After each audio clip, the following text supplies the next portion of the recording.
Yes, मैं MR Chaudhary और आप उत्थान एजुकेशन के ऑनलाइन प्लेटफॉर्म पर हाजिर हैं। लीजिए पढ़ते हैं आज नया टॉपिक उत्प्रेरण कैटेलिसिस। क्या पढ़ते हैं मित्रों? उत्प्रेरण कैटेलिसिस। बहुत सरल कंसेप्ट है मित्रों। कैटेलिसिस वर्ड है वो कैटलाइट से बना है और कैटेलाइट का मतलब होता है उत्प्रेरक। उत्प्रेरक और उत्प्रेरण ये दोनों शब्द एक वैज्ञानिक हुए थे बर्जीलियस। बर्जीलियस ने उत्प्रेरक और उत्प्रेरण दोनों शब्द दिए। ये कई एग्जाम्स में पूछा गया। ये बात है तकरीबन 1836 की। ठीक है, उत्प्रेरक और उत्प्रेरण पद देने वाला वैज्ञानिक बर्जीलियस। क्या है उत्प्रेरक ये जानते हैं। उत्प्रेरक वे बाह्य रासायनिक पदार्थ है जो सूक्ष्म मात्रा में उपस्थित रहकर अभिक्रिया के वेग को प्रभावित करते हैं, बदल देते हैं, लेकिन स्वयं के द्रव्यमान में, रासायनिक संगठन में, संरचना में, भौतिक गुणों में किसी प्रकार का परिवर्तन नहीं होता है। उत्प्रेरक कहलाते हैं। मित्रों वंस अगेन, उत्प्रेरक क्या है? उत्प्रेरक वे बाह्य रासायनिक पदार्थ है, बाह्य रासायनिक पदार्थ है जिनकी सूक्ष्म मात्रा, ध्यान देना ये जो काम के शब्द है उनको मैं लिख रहा हूं, जिनकी सूक्ष्म मात्रा अभिक्रिया के वेग को बदल देती है। क्या कर देती है? अभिक्रिया के वेग को परिवर्तित कर देती है। बदल देती है मीन्स परिवर्तित। मित्रों परिवर्तित का अर्थ वेग घटाना भी होता है, वेग बढ़ाना भी होता है। पुराने कंसेप्ट में केवल वेग बढ़ाने की बातें की जाती थी, अब वेग परिवर्तन वाला मुद्दा है वो महत्वपूर्ण है। तो वे बाह्य रासायनिक पदार्थ जिनकी सूक्ष्म मात्रा अभिक्रिया का वेग को परिवर्तित कर देती है। लेकिन अब इंपॉर्टेंट बात है, लेकिन स्वयं में वो सूक्ष्म मात्रा वाले पदार्थ में किसी प्रकार का परिवर्तन नहीं होता। किसी प्रकार का परिवर्तन नहीं होता। उस घटक को, उस पदार्थ को उत्प्रेरक कहते हैं। यानी उत्प्रेरक का न भार बदलता यानी द्रव्यमान बदलता, न रासायनिक संगठन संरचना सूत्र बदलता और न भौतिक अवस्था बदलती। भौतिक अवस्था नहीं बदलती, द्रव्यमान नहीं बदलता और रासायनिक संगठन या सूत्र नहीं बदलता। किसका? उत्प्रेरक का। कब? अभिक्रिया के दौरान या उत्प्रेरण के दौरान। ऐसे पदार्थों को उत्प्रेरक कहते हैं। और किसी पदार्थ द्वारा या उत्प्रेरक द्वारा अभिक्रिया के वेग का बदलना, परिवर्तित हो जाना उत्प्रेरण कहलाता है। क्या कहलाता है? उत्प्रेरण किसे कहते हैं? उत्प्रेरक द्वारा अभिक्रिया के वेग में परिवर्तन उत्पन्न होना उत्प्रेरण कहलाता है। या यूं बोल दें, उत्प्रेरक के गुण को उत्प्रेरण कहते हैं। उत्प्रेरक के गुण को उत्प्रेरण कहते हैं। मित्रों एक एग्जाम्पल के द्वारा इस मैटर को क्लियर करते हैं। माना कि हमारे पास पोटेशियम क्लोरेट है। ये बड़ा नॉर्मल एग्जाम्पल है। इस पोटेशियम क्लोरेट को जब हम 600 डिग्री सेल्सियस तापमान पर गर्म करते हैं तो ये ताप अपघटित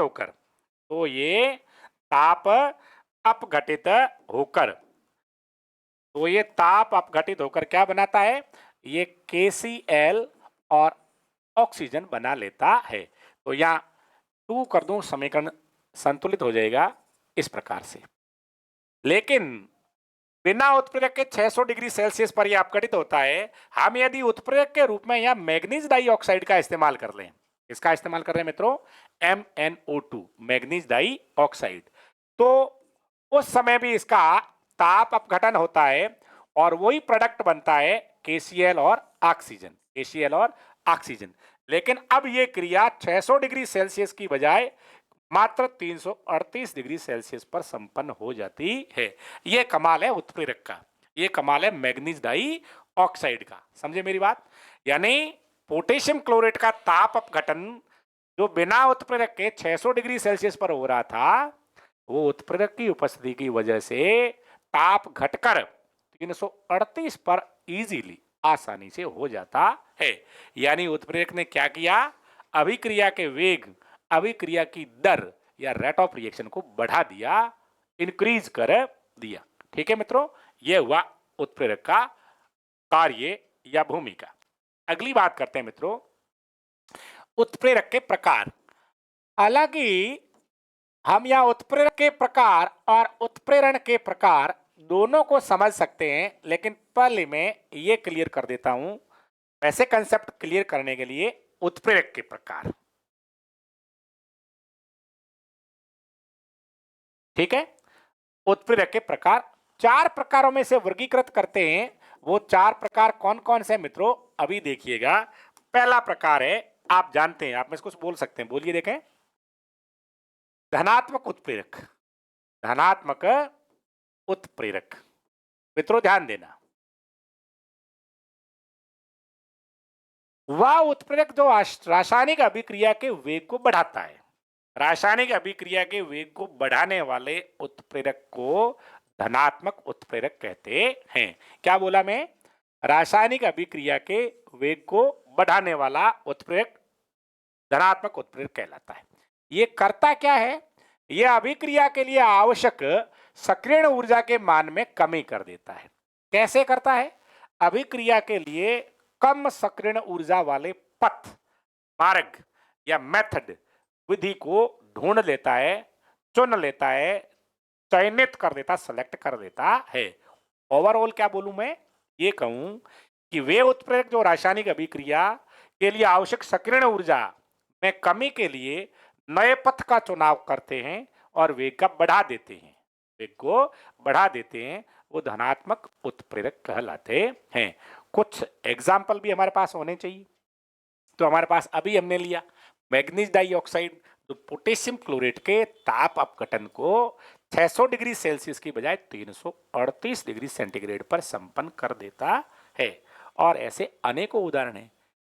अमोनिया निर्माण की हेबर प्रक्रम में आयरन, संपर्क मेथड में ट्रिटिनम या वेनेडियम पेंटा ऑक्साइड, नाइट्रिक अम्ल के उत्पादन में वेनेडियम पेंटा ऑक्साइड, वनस्पति तेलों के हाइड्रोजनीकरण में निकेल, और कार्बनिक अभिक्रियाओं में हाइड्रोजनीकरण के लिए पैलेडियम, प्लेटिनम या निकल किसी भी धातु का इस्तेमाल करते हैं।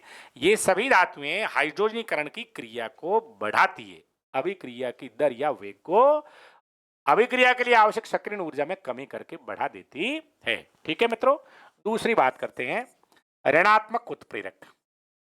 ऐसा ऋणात्मक उत्प्रेरक ऐसा उत्प्रेरक जो अभिक्रिया के वेग को घटाता है, अभिक्रिया की दर में कमी लाता है, ऋणात्मक उत्प्रेरक कहलाता है। इसे मंदक या निरोधक भी कहते हैं। इसे एक और नाम है मित्रों, मंदक या निरोधक, इनहिबिटर भी कहते हैं। ये क्या करते हैं? अभिक्रिया के वेग को घटाते हैं। कैसे घटाते हैं? अभिक्रिया के लिए आवश्यक सक्रियण ऊर्जा को बढ़ा देते हैं। अभिक्रिया के लिए आवश्यक सक्रियण ऊर्जा को बढ़ाकर वेग घटाते हैं। मित्रों ध्यान देना, मैं यहाँ 3 डायग्राम के द्वारा इस कंसेप्ट को क्लियर करवाना चाहता हूँ। ये कोई एक अभिकारक है जिसकी औसत ऊर्जा है और ये इस प्रकार से संपन्न होती है। अब यदि मैं इसमें धनात्मक उत्प्रेरक मिलाऊंगा, क्या मिलाऊंगा मित्रों? धनात्मक उत्प्रेरक मिलाऊं तो धनात्मक उत्प्रेरक क्या करेगा? अभिक्रिया के लिए इस प्रकार का काम करेगा।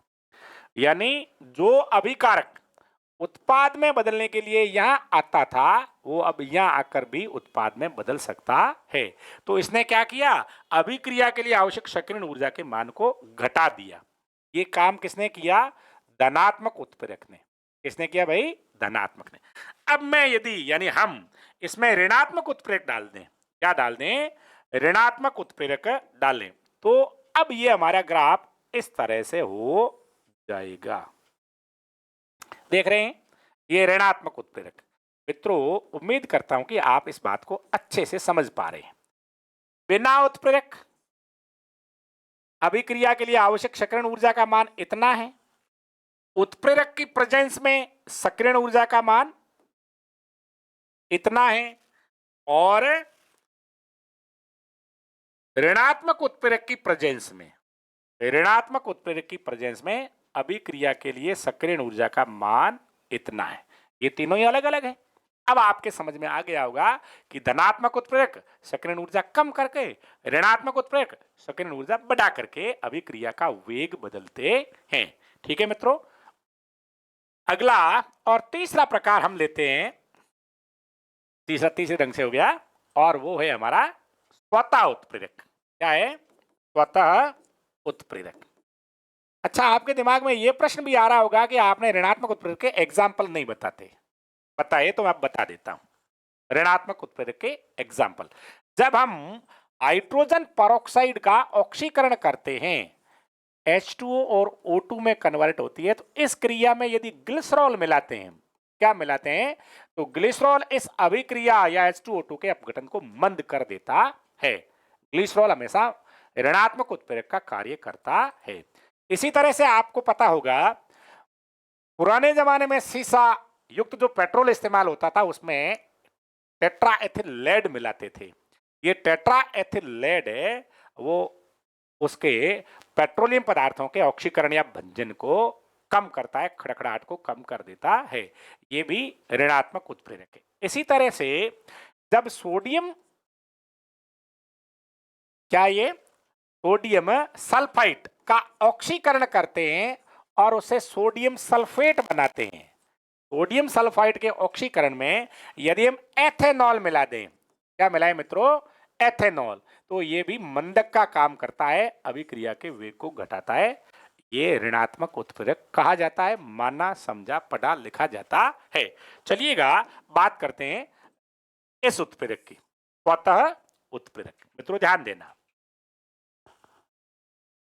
कई रासायनिक अभिक्रियाओं के दौरान अभिक्रिया में बनने वाला उत्पाद ही उत्प्रेरक का काम करने लगता है, तो उस उत्पाद को स्वतः उत्प्रेरक कहते हैं। दोबारा ध्यान देना, कुछ अभिक्रियाएं प्रारंभ में बहुत धीमी गति से शुरू होती है, लेकिन जब उसमें उत्पाद बन जाता है तो उन अभिक्रियाओं का वेग बाद में बढ़ जाता है स्वतः ही। उस वेग बढ़ने का कारण अभिक्रिया के दौरान बना हुआ उत्पाद खुद स्वयं उत्प्रेरक की भूमिका निभाने लगता है, तो हम उसे स्वतः उत्प्रेरक कहते हैं। कैसे कहते हैं मित्रों? एक बहुत फेमस उदाहरण है, जब हम KMnO4 और ऑक्जेलिक अम्ल की क्रिया करवाते हैं H2SO4 की प्रेजेंस में, तो MnSO4 K2SO4 NCA2CO2 और जल का निर्माण हो जाता है। समीकरण यदि संतुलित नहीं है तो या 2 कर दें या 5 कर दें, और H2SO4 के लिए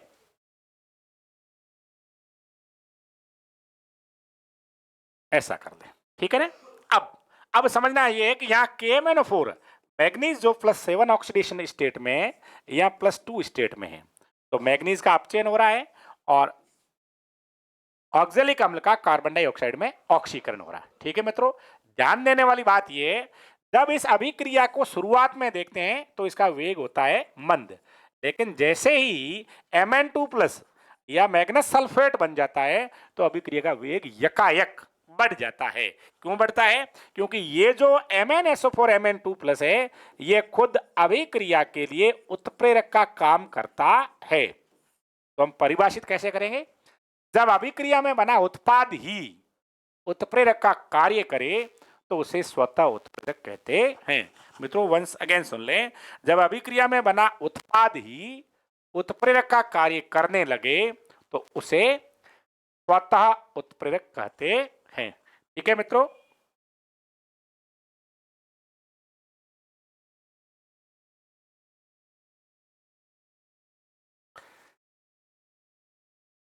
हाँ, इस तरह से अगली बात करते हैं।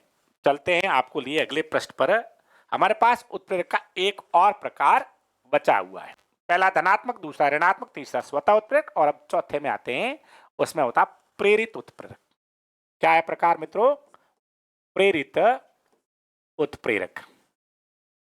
ध्यान देना, समझना, बहुत अच्छी बात है ये। कुछ रासायनिक अभिक्रिया अकेले संपन्न नहीं होती, यदि दो क्रियाओं को साथ साथ संपन्न कराया जाए तो वो आसानी से संपन्न हो जाती है। मेरा इशारा है, यदि हम Na2ASO3 सोडियम आर्सेनाइड का ऑक्सीकरण करें तो ये क्रिया नहीं होती। ठीक है मित्रों, इसी तरह से यदि हम सोडियम सल्फाइड का ऑक्सीकरण करें, Na2SO3 सोडियम सल्फाइड का ऑक्सीकरण करें तो इजीली होकर के सोडियम सल्फेट बन जाता है।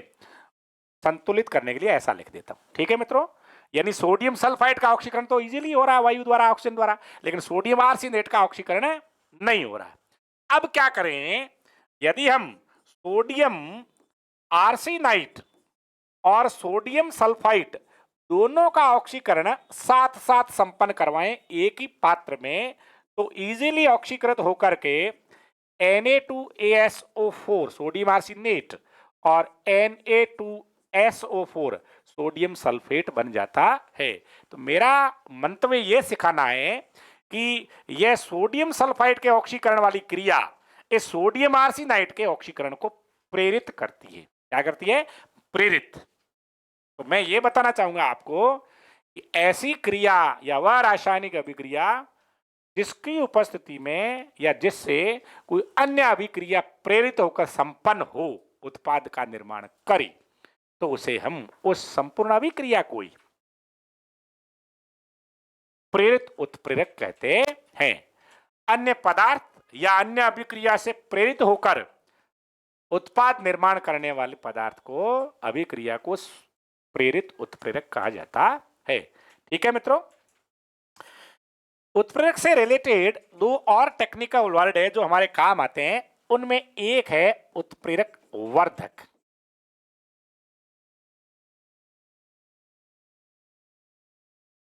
उत्प्रेरक वर्धक, उत्प्रेरक वर्धक क्या होता है मित्रों, ध्यान देना।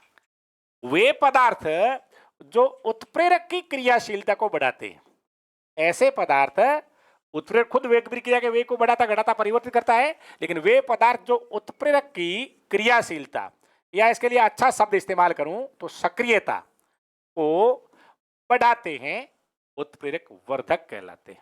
समझने का, वे पदार्थ जो उत्प्रेरक की सक्रियता बढ़ाते हैं, क्रियाशीलता बढ़ाते हैं, क्रिया करने की दर बढ़ाते हैं, वे उत्प्रेरक वर्धक कहलाते हैं।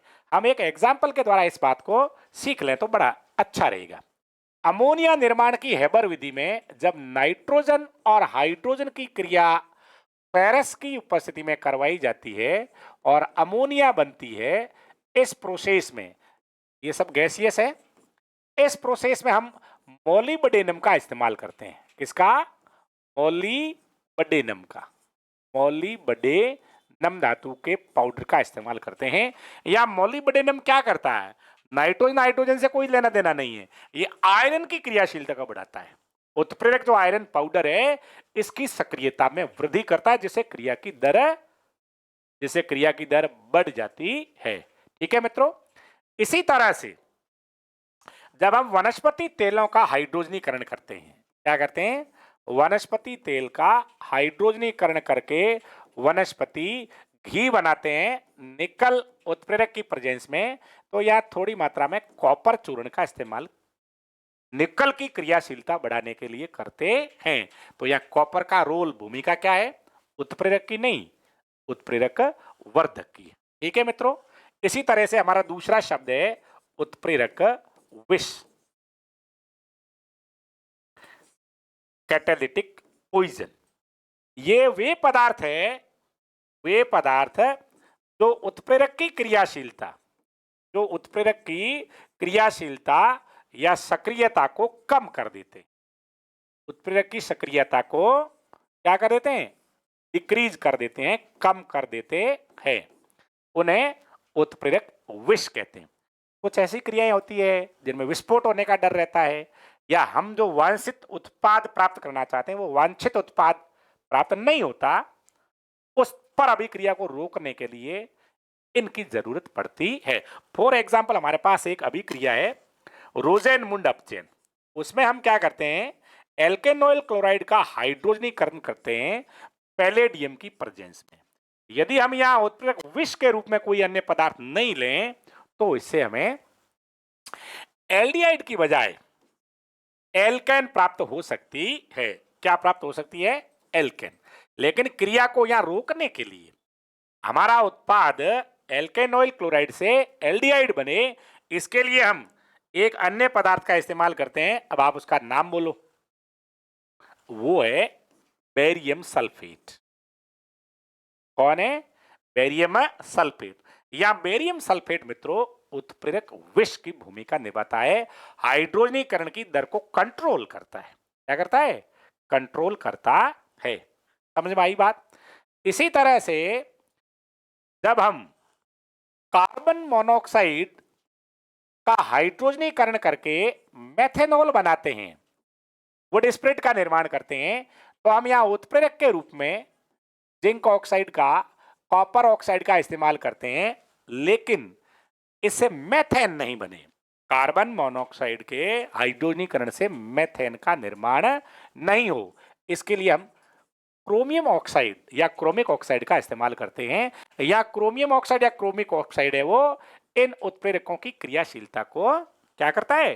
कम करता है। यानी ये उत्प्रेरक विष का कार्य करता है, और या ये उत्प्रेरक विष का काम करना हमारे लिए लाभदायक होता है। क्या होता है?